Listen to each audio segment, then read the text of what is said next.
सवाल है कि अपने हिंदू धर्म को क्यों कन्वर्ट किया जाता है, पहला सवाल है। और दूसरा नंबर, क्योंकि दूसरे धर्म में अपने को मांस वगैरह खाने के लिए बोलते हैं कि ये खाए कोई प्रॉब्लम नहीं, हमारे हिंदू धर्म में खाने के लिए ना मना करते हैं। हम हिंदू लोग ही पूरी दुनिया में इकलौते ऐसे हैं हाँ, जो ये कहते हैं कि जितना दर्द हमें होता है उतना ही दर्द मछली को होता है। जितना दर्द हमें होता है, हमारी गर्दन में कोई तलवार चलाए तो जितना दर्द हमें होगा उतना दर्द मुर्गा और मुर्गी को, बकरा और बकरी को होता है। तो इंसान जो है वो इंसान तब तक है जब तक उसके अंदर दया है, दूसरों का दर्द भी वो समझे। अब जिसके अंदर दया नहीं वो इंसान नहीं रहता। तो हिंदू ही एक इंसान है, ये समझिएगा। जिसके अंदर दया है उसे आप इंसान समझिएगा, वरना इंसान के रूप में शैतान हैं ये लोग। भाई साहब ने पूछा है पहले कि कौन सा मजहब है जो मासूम जानवरों को कत्ल करने की इजाज़त देता है। फिर उसने कहा कि इस्लाम में आप जानवर का कत्ल करते हैं, आप नॉनवेज खाते हैं, हिंदू धर्म में इसकी मुमानियत है। आपका सवाल है कौन सा मजहब। पहले मैं इस्लाम का जिक्र करूंगा, बाद में इंशाअल्लाह दिगर मजहब का भी जिक्र करूंगा। जहां तक कि इस्लाम का सवाल है, एक मुसलमान बहुत अच्छा मुसलमान रह सकता है प्योर वेजिटेरियन बन के भी। इस्लाम में ज़रूरी नहीं है कि आपको नॉनवेज खाना चाहिए, फ़र्ज नहीं है। और आप जानते हैं कि ये हमारा दूसरा कॉन्फ्रेंस है इस बड़े मैदान में, सुमैया ग्राउंड में। लास्ट ईयर ये सुमैया ट्रस्ट है, माशाल्लाह बहुत अच्छे लोग हैं। एक हफ्ता पहले कॉन्फ्रेंस के पहले कहा कि हम नॉनवेज में नहीं मानते, आप नॉनवेज इस मैदान पे सर्व नहीं कर सकते। हमने कहा कि हम 9 महीने पहले बुक कर चुके हैं, एक हफ्ते पहले आप बोलते ऑलरेडी स्टॉल दे चुके, ये नामुमकिन है। तो उनने अल्हम्दुलिल्लाह सुम्मा अल्हम्दुलिल्लाह हमारी बात रखी और लास्ट ईयर हमें नॉनवेज खाने की इजाज़त दी। इस साल जब हमने बुकिंग की, पहले शर्त लगाई कि इस मैदान में नॉनवेज सर्व नहीं होगा। हमने कहा ये आपका ख्याल है, हम आपके ख्याल की इज्जत करते हैं, क्योंकि इस्लाम में नॉनवेज खाना फ़र्ज नहीं है। इसीलिए आप देखेंगे फूड कोर्ट में भी नॉनवेज सर्व नहीं कर रहे। हमारे जो मुकर्रिरीन हैं, इस्लाम के विद्वान हैं, उनको भी हमने कहा, हमने माजरत चाही कि इस ग्राउंड पे हम आपको नॉनवेज नहीं सर्व करेंगे, क्योंकि ये मुसलमान की ज़बान है। हम जब ज़बान देते हैं उसका पालन करते हैं। आपका सवाल, जैसे मैंने कहा कि मुसलमान को नॉनवेज खाना फ़र्ज नहीं है, लेकिन क्योंकि अल्लाह सुब्हानहू व तआला ने हमें इजाज़त दी है, कुरान मजीद में लिखा है सूरह माइदा सूरा नंबर 5 आयत नंबर 1 में कि वो जानवर जो आपके लिए हलाल है, 4 पाँव के जो आपके लिए हलाल है, उसको आप खा सकते हैं। लिखा है सूरह नहल में सूरा नंबर 16 आयत नंबर 5 में भी कि वो जानवर जो आपके लिए हलाल है उसका गोश्त आप खा सकते हैं। ये लिखा है सूरह मोमिनून में सूरा नंबर 23 आयत नंबर 18 में भी। कई जगह लिखा है कि आप हलाल जानवर का गोश्त खा सकते हैं। जब कुरान मजीद में हमारे खालिक, हमारा रब, हमारा अल्लाह सुब्हानहू व तआला परमिशन देता है तो हम क्यों ना खाएं। आज की साइंस ये कहती है कि वेजिटेबल्स में टोटल प्रोटीन नहीं है। हमारा जो जिस्म है, इंसानी जिस्म, इसके अंदर 8 अमाइनो एसिड्स नहीं बनते। 8 अमाइनो एसिड्स बाहर के फूड, बाहर के खाने में आना ज़रूरी है। कोई भी वेजिटेबल दुनिया में नहीं है जिसमें सारे 8 अमाइनो एसिड मौजूद है। लेकिन नॉनवेज फूड में अल्हम्दुलिल्लाह सुम्मा अल्हम्दुलिल्लाह कई नॉनवेज फूड में सारे अमाइनो एसिड जो जिस्म नहीं पैदा करता है, इसे कहते हैं इसेंशियल अमाइनो एसिड मौजूद है। इसे कहते हैं टोटल प्रोटीन। आज की साइंस ये कहती है कि nonveg food is nutritious, it is full of protein. और हम जब तहकीक करते हैं तो हमें पता चलता है कि जब हम हर्बीवोरस एनिमल को देखते हैं, गाय, भेड़, बकरी, ये सिर्फ वेजिटेबल्स खाते हैं, सिर्फ घास फूस खाते हैं। जब इनकी दांत को हम देखते हैं, इनके दांत दे आर फ्लैट टीथ, इनके चपटे दांत है। ये सिर्फ भाजी खा सकते, गोश्त खा ही नहीं सकते। जब हम मांसाहारी जानवर को देखते हैं, शेर बब्बर, चीता, हम देखते हैं इनके दांत को जब देखते हैं, इनके दांत नोकीले हैं, कैनाइन टीथ। ये सिर्फ गोश्त खा सकते, भाजी पाला नहीं खा सकते। लेकिन जब हम इंसान के दांत, आप अगर जाएंगे मिरर में देखेंगे, आईने में अपने दांत, मैं देखूंगा अपने दांत, तो पता लगता है कि खुदा ने हमें चपटे दांत दिए, फ्लैट टीथ, उसके साथ साथ नोकीले दांत दिए, herbivores teeth and carnivorous teeth. अगर ईश्वर चाहता था कि सिर्फ मैं भाजी पाला खाऊं, तो ये नोकीले दांत क्यों दिए? गोश्त खाने के लिए। आज की साइंस कहती है डाइजेस्टिव सिस्टम जो है, जो शाकाहारी जानवर के डाइजेस्टिव सिस्टम है, वो सिर्फ वेजिटेबल्स डाइजेस्ट कर सकते हैं, भाजी पाला, गोश्त को डाइजेस्ट नहीं कर सकते। लेकिन जो कार्निवोरस एनिमल्स है, कार्निवोरस जानवर है, लायन, टाइगर, लेपर्ड, वो सिर्फ गोश्त को डाइजेस्ट कर सकते, भाजी पाला डाइजेस्ट नहीं कर सकते। इंसान का डाइजेस्टिव सिस्टम है, इसमें स्मॉल इंटेस्टाइन है, इसमें लार्ज इंटेस्टाइन है। ये भाजी पाला भी डाइजेस्ट कर सकती है, गोश्त भी डाइजेस्ट कर सकती है। अगर खुदा चाहते थे कि सिर्फ हम भाजी पाला खाए, तो नॉनवेज फ्लैश डाइजेस्ट करने का डाइजेस्टिव सिस्टम क्यों दिया? क्योंकि हम फ्लैश खा सके, गोश्त खा सके। बहुत से गैर मुसलमानों को ये गलत फहमी है कि उनके मजहब में गोश्त खाना हराम है, और कई हिंदू समझते हैं कि उनके मजहब में लिखा है कि गोश्त खाना हराम है। और आपने कहा कि हमारे धर्म में गोश्त खाना हराम है। भाई साहब, आपको आपके धर्म का इल्म कम है, इसीलिए मैं कहता हूं कि हिंदुइज्म जानने के लिए हिंदू की तरफ मत देखिए, हिंदू ग्रंथ का मुताला कीजिए। जब आप हिंदू ग्रंथ का मुताला करते हैं, लिखा है मनुस्मृति में चैप्टर नंबर 5 श्लोक नंबर 30 में, उसमें लिखा है कि ईश्वर ने कुछ जानवर बनाए खाने के लिए और कुछ जानवर को खा जाने के लिए। God has created some animals to eat and some to be eaten. अगर आप उस जानवर को खाते हैं जिन जानवर को खुदा ने बनाया है खा जाने के लिए, तो आप गुनाह नहीं कर रहे। If you are eating the animals who God has created to be eaten, you are not doing a sin. आगे जब पढ़ते लिखा है मनुस्मृति में चैप्टर नंबर 5 में, अध्याय नंबर 5 में, मंत्र नंबर 40 में, कि खुदा ने कुछ जानवर बनाए हैं कुर्बानी के लिए। अगर आप कुर्बानी में जानवर का कत्ल करते हैं तो आप गुनाह नहीं करते। आगे लिखा है मनुस्मृति में चैप्टर नंबर 5 मंत्र नंबर 41 में कि जानवर का कत्ल करना, जो जानवर खाने के लिए बनाए गए हैं, वो गुनाह नहीं है। इसी तरीके से कई जगह वेद में लिखा है कि ऋषि गोश्त खाते थे, जानवर को खाते थे। वक्त नहीं है डिटेल में बात करने का, लेकिन अगर आप महाभारत पढ़ेंगे अनुशासन पर्व चैप्टर नंबर 88, इसके अंदर युधिष्ठिर जो पांडव का एक भाई था, वो पूछता है भीष्म से कि हम यज्ञ में, पूजा में क्या खाना दे भगवान को, ईश्वर को, ताकि हमारे पुरखों को संतुष्ट मिले। तो भीष्म कहता है युधिष्ठिर से कि आप यज्ञ में अगर भाजी पाला देंगे तो हमारे बाप दादा 1 महीने के लिए खुश रहेंगे। अगर आप मच्छी देंगे 2 महीने के लिए, अगर आप खरगोश देंगे 3 महीने के लिए, अगर गोश्त देंगे तो 4 महीने के लिए, अगर आप बेकन देंगे तो 5 महीने के लिए, अगर परिंदे का गोश्त देंगे तो 6 महीने के लिए, अगर हिरन का गोश्त देंगे तो 7 महीने के लिए। पूरा मेन्यू है, माशाअल्लाह बड़ा मेन्यू है।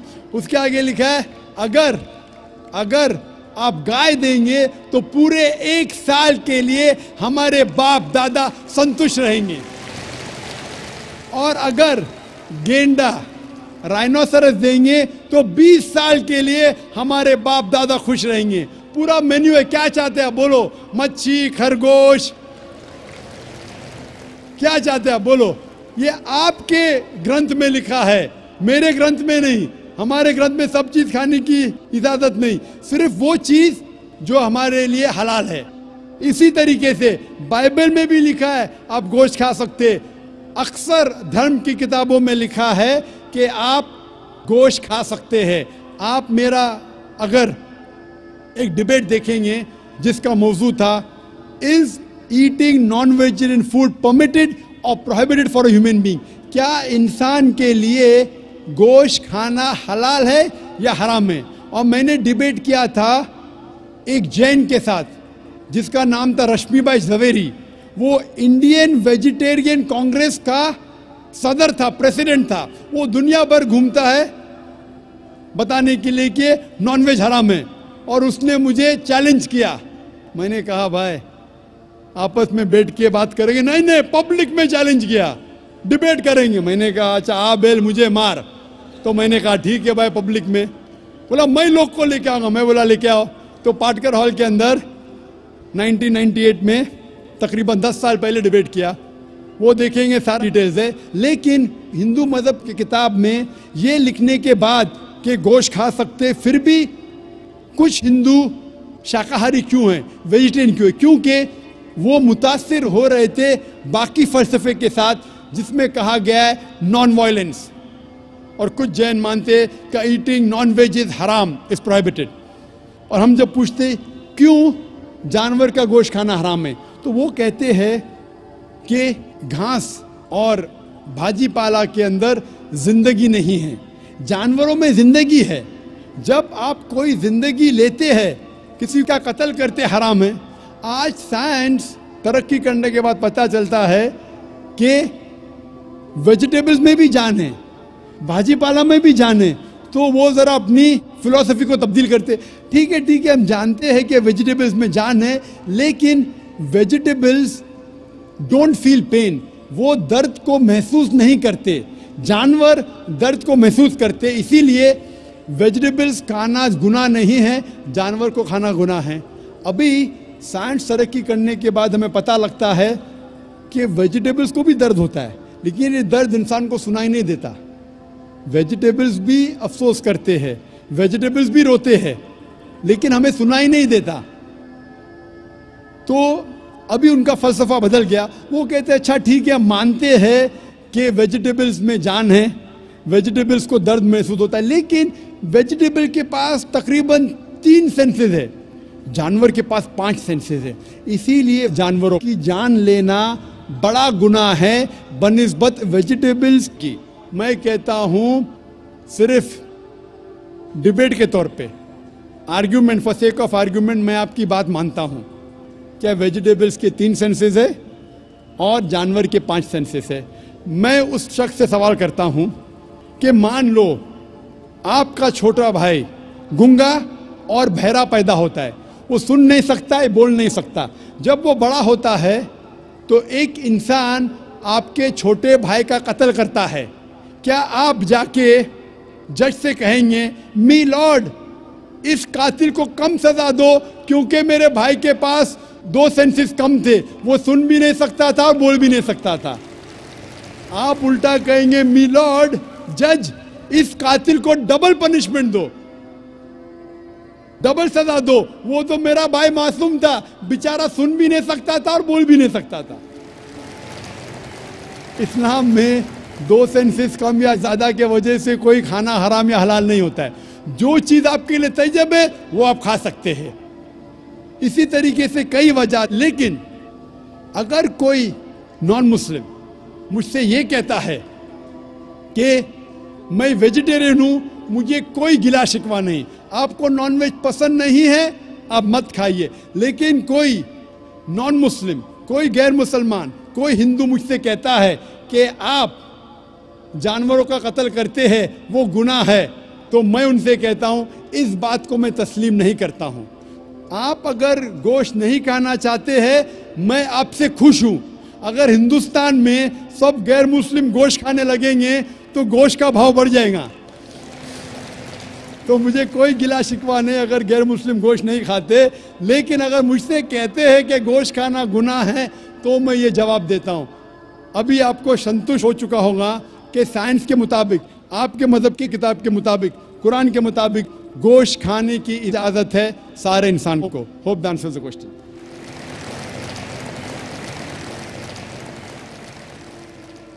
ख़वातीन के शोबे में अगर कोई गैर मुस्लिम खातून हो तो सवाल कर सकती हैं। अस्सलाम वालेकुम जाकिर साहब, आपने पलट के जवाब नहीं दिया।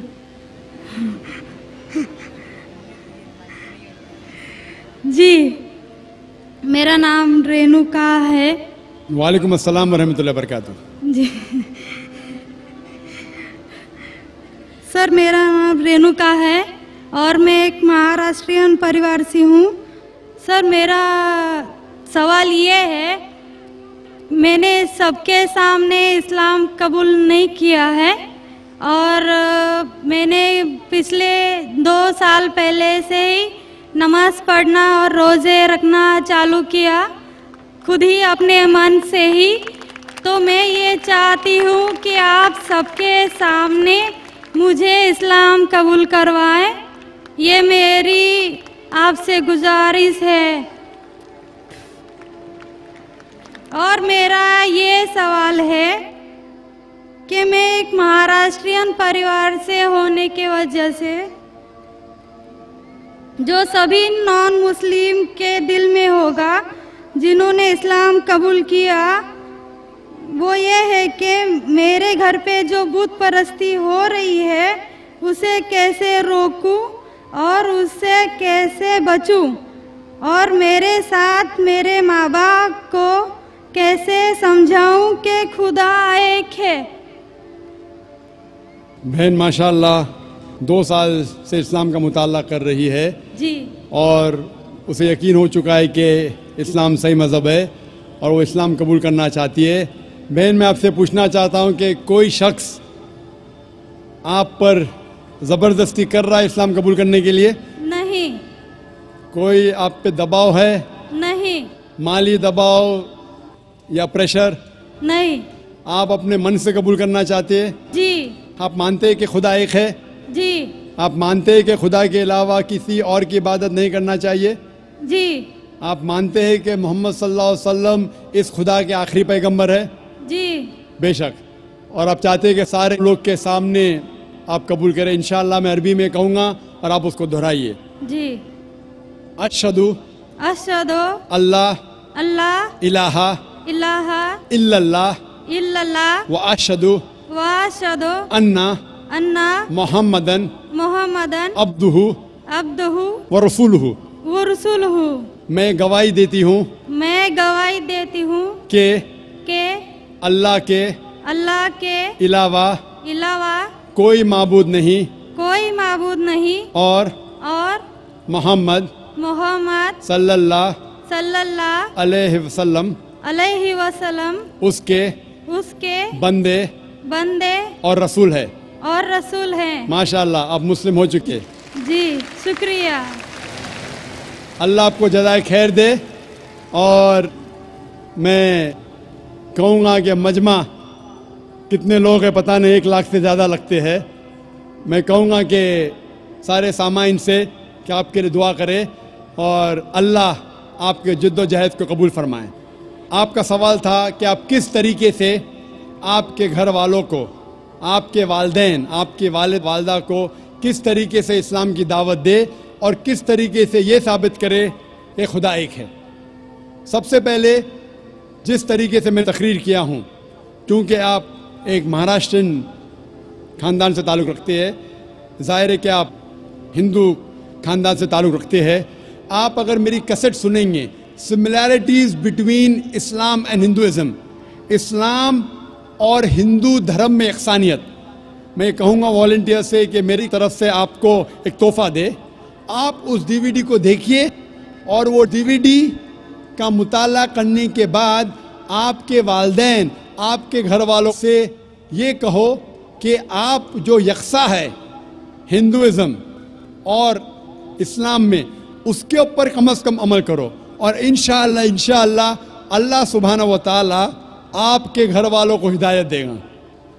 मेरी यह आपसे इल्तिजा है कि आप जब इस्लाम कबूल करती है उसके बाद आपके घर वालों को एहसास दिलाओ कि आप और बेहतर इंसान बन चुकी है। अगर आप जो कुछ आपके वालिदैन कहते हैं, आप उनकी सारी बातों पे अमल करो, सिर्फ वो बात जो अल्लाह और अल्लाह के रसूल के खिलाफ है, जो कुरान और सही हदीस के खिलाफ है। इसके अलावा जो भी बातें, जो भी हुक्म आपके वालिदैन आपसे करते हैं, आप उसका पालन करो। उनको ये एहसास होना चाहिए कि मेरी बेटी जब इस्लाम कबूल की, अब वो मुझसे और मोहब्बत करती है, वो मेरा और कहना मानती है, उसकी मुझसे और चाहत बढ़ गई है। क्योंकि इस्लाम में है कि माँ के पैर के नीचे जन्नत है। इसीलिए आपको ये एहसास दिलाना पड़ेगा कि आप उनकी और अच्छी बेटी है। सिर्फ वो चीज़, जो चंद चीज़ें जो वो कहते हैं कुरान और सही हदीस के खिलाफ है, वो छोड़ के आप उनकी सारी बातों पे अमल करो। चाहे आपको मुश्किल हो, मिसाल के तौर पे आपको पसंद है पीला पहनना, वो कहते हैं नीला पहनो, तो आप नीला पहनो, क्योंकि नीला पहनना इस्लाम में हराम नहीं है। तो इस तरीके से जो भी बातें आपके वालिदैन आपसे करते हैं, आप उनसे और मोहब्बत करो, आप उनसे और प्यार करो। इस तरीके से उन्हें एहसास होना चाहिए कि ये नया धर्म, ये नया मज़हब जिसमें आप दाखिल हुए, वो कहता है कि अपने वालिदैन का ख्याल रखो। जिस तरीके से कुरान मजीद में फरमाया सूरह इसरा में चैप्टर नंबर 17 में आयत नंबर 23 और 24 में कि अल्लाह सुब्हाना व तआला की इबादत के बाद आपको अपनी वालिदैन से मोहब्बत करना चाहिए। और अगर दोनों में से एक या दोनों वालिदैन अगर ज़ईफ़ हो जाते हैं, आप उनके खिलाफ उफ तक मत कहो, लेकिन उनके साथ अच्छा बर्ताव करो और उनसे प्यार और मोहब्बत करो और अल्लाह सुब्हानहू तआला से दुआ करो कि मेरे वालिदैन को बरकत दे। और जिस तरीके से उनने बचपन में मेरा ख्याल रखा, ए खुदा आप इनका ख्याल रखो। तो इस्लाम में वालिदैन की इज़्ज़त करना ज़रूरी है। आप अगर अच्छा बर्ताव करेंगे, इंशाअल्लाह हम दुआ करेंगे कि अल्लाह सुब्हानहू व तआला आपके वालिदैन और आपके घर वालों को भी हिदायत दे। आमीन। माइक नंबर 1 में कोई भाई हो तो सवाल कर सकते हैं जी। Respected to Jakir Saab, I am Satyanarayana from Yeminur, Kurnool district, Andhra Pradesh. I am BTech graduate. Alhamdulillah, Allah gave hidayat to me. I also reverted in Islam, but my parents are not accepted this. Alhamdulillah, my grandfather is accepted, but they believe only one God. In front of the Satan is first came, but I know Satan is also created by Allah. In other names of Satan in Puranas, Vedas, what is the other names of Satan in Puranas, Vedas? And my grandfather also asked one question: when the Kali Yuga is ended, I know Qiyamah is when it is came, but he asked when the Kali Yuga is ended. And so many Hindus are followed Sri Rama, Sai Baba, Sri Krishna. I know these are said only one God to our colleagues. These are prophets in between, total prophets, that is 1,24,000 prophets. These are Sri Krishna, Sri Rama, Sai Baba, these are any prophets in between. And another question is, in present also in Kurnool and Chennai, some people are followed Kalki Bhagwan, Amma Bhagwan. Any information about this person? भाई साहब ने सवाल किया है, अल्हम्दुलिल्लाह उसने इस्लाम कबूल किया। अल्लाह सुब्हानहू तआला इसको जज़ाए खैर दे और इसके जद्दोजहद को कबूल फरमाए। इनका सवाल है कि जो शैतान है वो क्या इस्लाम के अलावा हिंदू धर्म में है और उसका क्या नाम है। दूसरा सवाल है क्या कलयुग आ चुका है। तीसरा सवाल है क्या हम श्री कृष्ण श्री राम को पैगंबर मान सकते हैं। और चौथा सवाल है कल के अवतार के बारे में। पहला सवाल कि शैतान का क्या नाम है, तो शैतान का सदर है, उसका नाम कुरान मजीद में इब्लीस है। लेकिन कुरान मजीद में कहा गया सूरह नास में कि वो लोग जो दिल में वसवसा डालते हैं आपके दिल में और फिर हट जाते हैं, वो इंसान में से और जिन में से है। शैतान कुरान मजीद के मुताबिक इंसानों में से भी शैतान है और जिन में से भी। इंसान और शैतान दोनों को फ्री विल दिया गया है। हम चाहे तो अल्लाह की बात मान सकते हैं, चाहे तो नहीं मान सकते। जो लोग को फ्री विल देने के बाद जो अल्लाह सुब्हानहू व तआला की बात मानते हैं वो फरिश्ते के ऊपर हो जाते हैं। जो अल्लाह सुब्हानहू व तआला के खिलाफ जाते हैं उसे कहते हैं शैतान। तो शैतान इंसानों में से भी है और जिन में से भी है, और इसका जिक्र दिगर मज़हब की किताब में भी है। शैतान, डेविल बोलो, अंग्रेजी में डेविल कहते हैं, बाइबल में उसका नाम है डेविल। उस तरीके से हिंदू मज़हब, बाकी मज़हब की किताब में भी लिखा है शैतान, और पारसी किताब में अहरमान। तो हर मज़हब में there is an evil force, उसे शैतान कहो, डेविल कहो, इब्लीस कहो। आपका दूसरा सवाल है जो कलयुग, ये कलयुग आ चुका है। आपका तीसरा सवाल कि हम श्री कृष्ण, श्री राम को पैगंबर मान सकते हैं क्या नहीं। मोहम्मद सल्लल्लाहु अलैहि वसल्लम फरमाते हैं, सही हदीस है मिशकात अल-मसाबी की जिल्द नंबर 3 में, हदीस नंबर 5373 में, जिसका जिक्र अहमद इब्न हंबल में जिल्द नंबर 5 में, सफ़ा नंबर 265 और 266 में। अल्लाह के रसूल फरमाते हैं कि अल्लाह सुब्हानहू व तआला ने इस ज़मीन पे 1,24,000 पैगंबर भेजे हैं, लेकिन नाम से कुरान मजीद में सिर्फ 25 का जिक्र है। आदम अलैहिस्सलाम, नूह अलैहिस्सलाम, इब्राहिम अलैहिस्सलाम, मूसा अलैहिस्सलाम, ईसा अलैहिस्सलाम, मोहम्मद सल्लल्लाहु अलैहि वसल्लम, नाम से 25। लेकिन कुरान मजीद में लिखा है सूरह फातिर में सूरह नंबर 35 आयत नंबर 24 में, व इम मिन उम्मतिन इल्ला खला फ़ीहा नज़ीर, नहीं है कोई उम्मत जिसमें अल्लाह सुब्हानहू व तआला ने खबरदार करने वाला नहीं भेजा। अल्लाह ताला फरमाते सूरह रौद में सूरह नंबर 13 आयत नंबर 7 में, वलिकुल्लि कौमिन हाद, और हर कौम में हमने हिदायत देने वाला भेजा। नाम से सिर्फ 25 का जिक्र है। अल्लाह के रसूल फरमाते 1,24,000 पैगंबर है। आप मुझसे पूछते हैं, हो सकता है कि श्री कृष्ण पैगंबर थे, क्या हो सकता है कि श्री राम पैगंबर थे? क्योंकि कुरान मजीद में श्री कृष्ण या श्री राम का जिक्र नहीं आता है, नहीं कोई सही हदीस में आता है। इसीलिए मैं ये नहीं कह सकता हूँ कि ये पैगंबर थे। मैं ये कह सकता हूँ कि हो सकता है, में भी हो सकता है वो पैगंबर थे या हो सकता है वो पैगंबर नहीं थे, लेकिन ये नहीं कह सकता कि वो 100% पैगंबर थे। कुछ लोग कहते हैं राम अलैहिस्सलाम, ये गलत है, ये कहना गलत है। तो श्री कृष्ण, श्री राम हो सकता है पैगंबर थे, हो सकता है नहीं थे, लेकिन अगर वो पैगंबर थे, जितने भी पैगंबर मोहम्मद सल्लल्लाहु अलैहि वसल्लम के पहले आए वो सिर्फ अपने लोगों के लिए भेजे गए थे, अपनी कौम के लिए, और उनका पैगाम महदूद था एक वक्त के लिए। इसीलिए आज आप चाहे इंडिया में जी रहे हैं या अमेरिका में या यूके में या सऊदी अरेबिया में, आज आखिरी पैगंबर जो कुरान में लिखा है सूरह अंबिया में सूरह नंबर 21 आयत नंबर 107 में, वमा अरसलना का इल्ला रहमतुल आलमीन, हमने मोहम्मद सल्लल्लाहु अलैहि वसल्लम को नहीं भेजा लेकिन सिर्फ रहमत बना के सारे आलमीन के लिए, सारे इंसानियत के लिए, सारे जहां के लिए।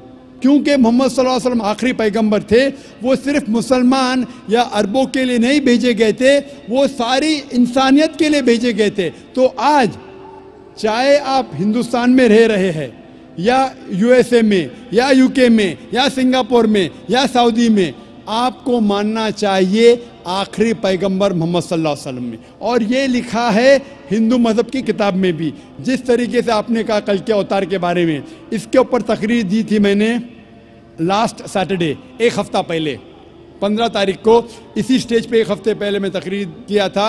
मोहम्मद सल्लल्लाहु अलैहि वसल्लम का जिक्र मुख्तलिफ मजहबी किताबों में, और उसमें मैंने कल के अवतार का भी जिक्र किया था। लिखा है कल की पुराना में चैप्टर नंबर 2 में वर्ष नंबर 4, 5, 7, 11 और 15 में कि कल की अवतार आएंगे, भविष्यवाणी है। उसके वालिद का नाम है विष्णु यास, तर्जुमा करते हो जाता है अल्लाह का बंदा अब्दुल्ला। उसके वालदा का नाम है सुमति, तर्जुमा होता है अमन रखने वाली औरत, जिसका तर्जुमा होता है आमिना। कहा गया है कि वो पैदा होंगे संभाला में, अमन की जगह, तर्जुमा है मक्का। वो पैदा होंगे उस संभाला देश के सदर के घर में। हम जानते हैं मोहम्मद सल्लल्लाहु अलैहि वसल्लम कुरैश खानदान में पैदा हुए। इस तरीके से डिटेल में मैंने जिक्र किया था एक हफ्ते पहले कल की अवतार। ये कल की अवतार है आखिरी पैगंबर मोहम्मद सल्लल्लाहु अलैहि वसल्लम।